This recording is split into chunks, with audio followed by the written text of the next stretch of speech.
Si vous regardez cette vidéo, c'est probablement que vous venez de télécharger le guide Apaiser aujourd'hui, construire demain. Et si ce n'est pas fait, vous pouvez toujours la télécharger avec le lien qui se trouve en dessous de la vidéo. Vous avez donc fait le premier pas. Vous avez reconnu cet état d'épuisement où l'on passe ses journées à éteindre des incendies. Mais savez-vous quelle est l'erreur fondamentale, la croyance invisible qui nous enferme dans ce rôle de pompier? C'est ce que je veux vous révéler aujourd'hui. En tant que maman d'enfants autistes, on nous apprend implicitement à réagir, à gérer l'urgence. La crise éclate, on intervient. Le repas est refusé, on négocie. Le sommeil est agité, on cherche une solution pour la nuit. On devient des expertes de la gestion des crises, des pompiers incroyablement courageuses. Et c'est là que se trouve l'erreur numéro une. L'erreur qui vous maintient en mode survie, c'est de croire que votre mission est de résoudre les problèmes du moment. Laissez-moi vous expliquer. Quand vous êtes en mode pompier, votre schéma de pensée est le suivant. La crise éclate, mon job est de l'arrêter. Il ne mange pas, mon job est de le faire manger. Il ne dort pas, mon job est de l'endormir. Vous voyez, votre énergie est entièrement focalisée sur les conséquences, sur le symptôme visible. Et c'est un cycle sans fin. Car dès qu'un feu est éteint, un autre démarre ailleurs. C'est la définition même de l'épuisement et de la survie. Maintenant, imaginez un autre rôle, celui de l'architecte.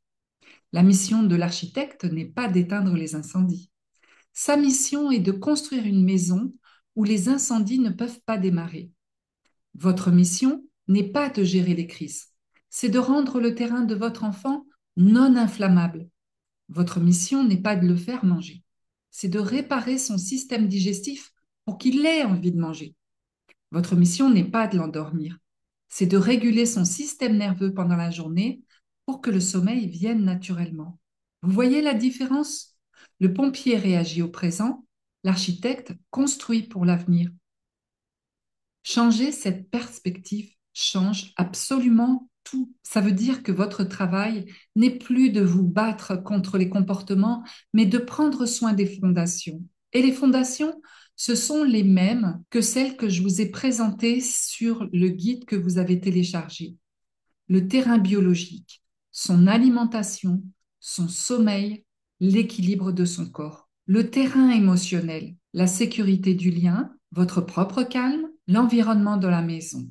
Quand vous commencez à penser comme une architecte, chaque action que vous posez n'est plus une rustine pour aujourd'hui, mais une brique pour demain. Vous ne subissez plus, vous construisez. Alors, voici le défi que je vous lance. La prochaine fois qu'une difficulté apparaît, avant de sauter en mode pompier, prenez une seconde et posez-vous la question de l'architecte. OK, ce comportement est un symptôme. Quelle est la fondation qui est fragile ici? Est-ce son corps? Est-ce notre lien? Est-ce l'environnement? Ce simple changement de question est la clé pour sortir de la survie.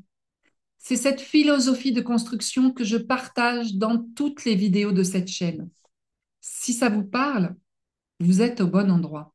Et si vous voulez répondre à cette question sous les commentaires, faites-les. Je les lis tous. Prenez grand soin de vous.